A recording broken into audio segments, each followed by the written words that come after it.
Smallville was an enjoyable show. It was about Superman during his teenage years or high school days, younger days before becoming the full-blown Superman hero that we know. So we got to see over time of the series of him slowly transition to the Man of Steel and make progress as time went by throughout his saga, going through different adventures and trials and tribulations. The show grew so successful, even after the final season, the world became so vast that they had to continue the saga through the comic books. They called it the 11th seasons, where we got to go on more adventures to see how these adventures kept going. There was even a legit episode where it was like a bootleg mini Justice League in one of the episodes. And throughout this universe, a multitude of different characters or villains or heroes were introduced. That being Martian the Manhunter, the shape-shifting green-skinned alien that can look like the way he wants to look. He's actually pretty powerful in this series too. Being able to change into his green form at will, or if he wants to blend in with humans, he just looks normal. He even has more lore in the comics, appearing in season 11 after the show was done, appearing in comics. Similar to his comic book lore, you know, the main universe version of Martian the Manhunter in Rebirth New 52. Like, he was born on Mars, there was a whole bunch of green Martians, there was a war, a hatred between white Martians and green Martians, but he ended up being the sole survivor. Similar to Superman's story, Superman thought he was the only survivor. Of course, he's not actually the only survivor, just like how Superman Kara is alive. Same with Martian Manhunter, another white Martian is alive, you know what I mean? As you can see, we can see that he has knowledge of using blades and stuff, so he was a fighter. I guess anybody would get PTSD if you had to remember everybody you loved in your race dying. Those flashbacks would be haunting. But you know, as superheroes have to be better than have hatred. So despite him having a bad history with white Martians, even though there was one that technically survived, he ends up getting a protege because they gotta be better. One world alone in the void, torn asunder by misunderstandings and hate. A Martian holocaust was neither the death of the green at the hands of the white, nor the end of the white by of the green. It was the failure of an entire civilization. You see how they used to use weapons and spears and such. It was a war. He was never a violent type of man, but he had to do what he had to do with blades and stuff to survive.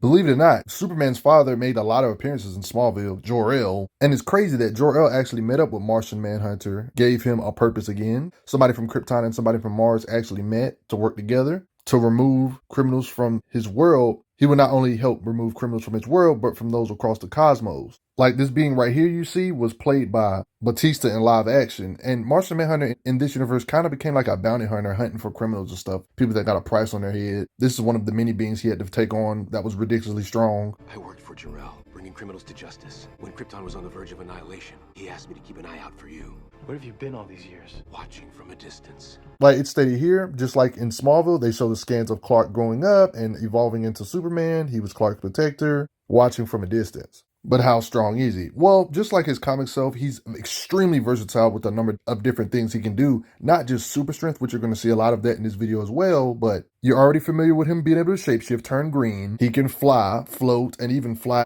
at high speeds.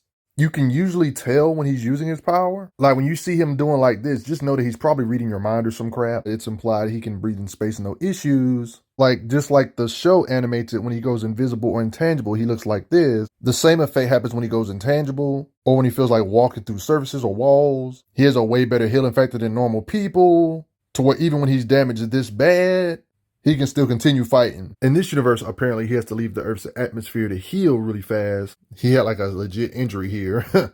Shooting him is pointless. He's bulletproof if he wants to be. He can go in your mind and knock you out that way. This guy can literally do everything Superman can do. He has energy blast. He can shoot out of his eyes, Martian vision with his eyes.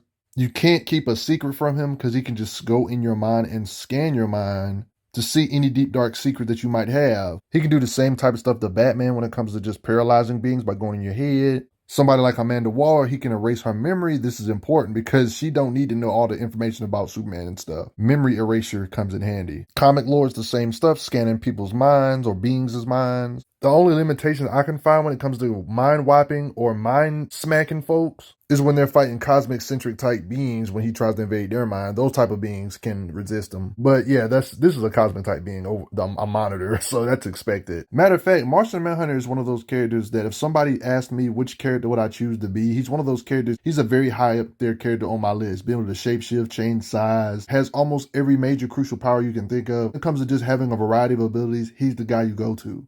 It's so satisfying seeing this Justice League in the comic lore after seeing Martian Manhunter constantly appearing in the Smallville series. He's been there since day one, basically, and he's still here currently. But how strong is Martian Manhunter of the Smallville universe? He lacks screen time, but he's one of those characters that is strong, basically right and intently made to be as strong as the Kryptonians. Like you see Supergirl and you even see Superman, Tom Welling, Superman. They all work together lifting something, implying they are all contributing their fair share. This implies that the writers want him to be somewhere in this range of strength. You can see feats of Martian, the Manhunter. For some strange reason, even though we've seen Superman in the past push planets, this was extremely hard, even for all three of them, and they couldn't stop it.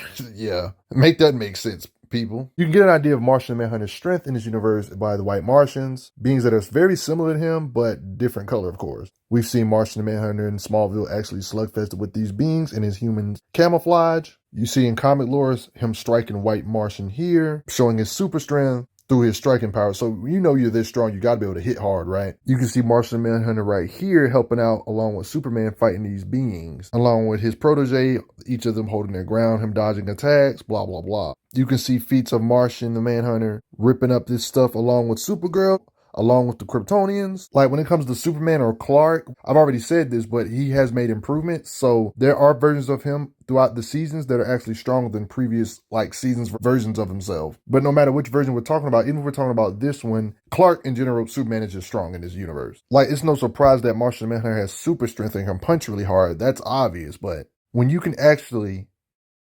catch Superman's punch himself with your super strength, that just shows you're on a totally different level than what you originally expect. Believe it or not, there was early parts of the show where there was beings from the Phantom Zone that can overpower Superman or Clark, where Clark actually needed help. And guess who was the person that helped him?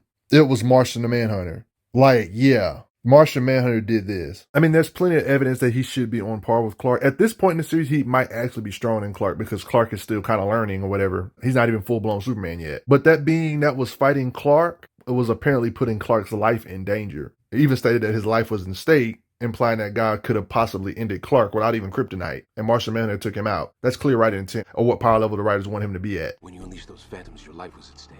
So I think it's fair to say he's somewhere in these beings' range, either if you're talking about Supergirl, Superman, Kryptonian range when it comes to physicals. But on top of that, he's very versatile, right? Being in this ballpark is a big deal because you remember what this guy did. Pushed an entire planet away from colliding into Earth, and he made this seem effortless. He wasn't even breathing hard after he did such a mighty feat of strength. This feat is even brought up in comic lore to show that, yeah, it did happen. The size of the planet when it first appeared looked like it was about the size of Saturn. This is how Saturn looks compared to Earth. If we go off this, that would mean the Smallville powerhouses are way past planet level when it comes to lifting things way bigger than Earth. But unfortunately, when different angles of the planet or apocalypse was shown again, the size of the planet looked a lot different. You know, that's still big, still a planetoid, still would be bigger than the moon by the way it looks here. So no matter how you look at it, honestly, even if it's not as big as Saturn, actually, it's dang near close to the size of Earth and even bigger than the moon. I mean, imagine having the strength to move a planet this large. Let's just say, for instance, he could do this. Imagine what Martian Manhunter's punching power would be. He would be able to pretty much punch apart multiple Earth-sized planets at the same time, or his punches will feel worse than multiple planets coming at you at the same time. Planets bigger than Earth. But even if we don't say it's as big as Saturn, we do know the planet had to be bigger than the moon. So as a bare minimum, especially adding on to the fact he's got to be somewhere comparable to Kryptonians in this universe, I would say at the bare minimum, he should be able to at least move the moon with his super strength by pushing it away or something with his super strength or muscles. And if somebody has the strength to move planetoid things like this, his punches should be somewhere in this ballpark or worse. I mean, his punches would technically have to either be moon shaking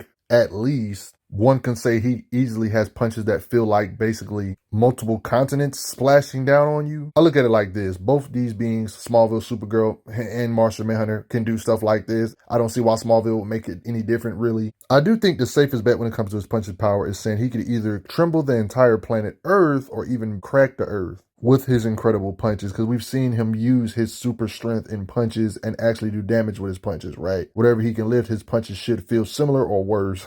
And the crazy part is, I haven't even added in the equation of him actually punching fast or using his flight speed to ram into you at crazy speeds to produce even more energy. I haven't even got on that kind of stuff yet. As you guys know, adding more speed to your punches makes your punches even scarier. You're probably wondering why am I bringing this up? Because you know how Earth and the sun are 93 million miles away from each other. You're probably thinking, why does all this matter? We literally see him fly Clark all the way out of Earth this fast all the way to the sun in like literally seconds to help heal Clark. He literally proved he's massively faster than the speed of light to be able to travel this crazy distance in literally less than a minute. The jump was like either 20, 10, or even something like 5 seconds, 20 seconds at the very most. He did this under a minute, proving he can fly massively faster than the speed of light. This is a common theme in Smallville characters. Powerhouses can do this. Supergirl's done this type of stuff, like flying to another galaxy. It's the same kind of speed stuff that's implied here in comic lore later on when he's probably even stronger, because this is years later after Clark has full-blown became Superman, flying into space in no time. You see how they casually talk about going to Mars because of their speed? And the distance between Mars and Earth is 237 million miles. And they just casually talk about flying to places like this. Yeah, they're massively faster than the speed of light. I mean, just imagine him just slamming at you, flying at you at massively faster than the speed of light speeds. That power alone, without even counting his muscles or his punching power, would be enough just from flying at these speeds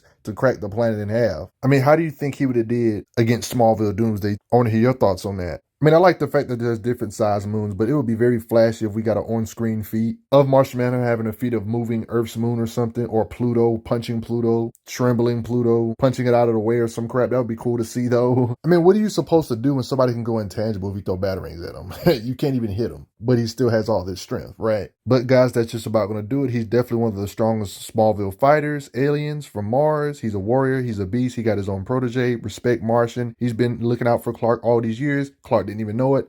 He's been watching from a distance. He's extremely versatile, and you got to respect him. But before I get going, everybody, I got to say a quick thanks to the donators real quick. Helps out a lot. Respect Martian the Manhunter, even in the Smallville universe.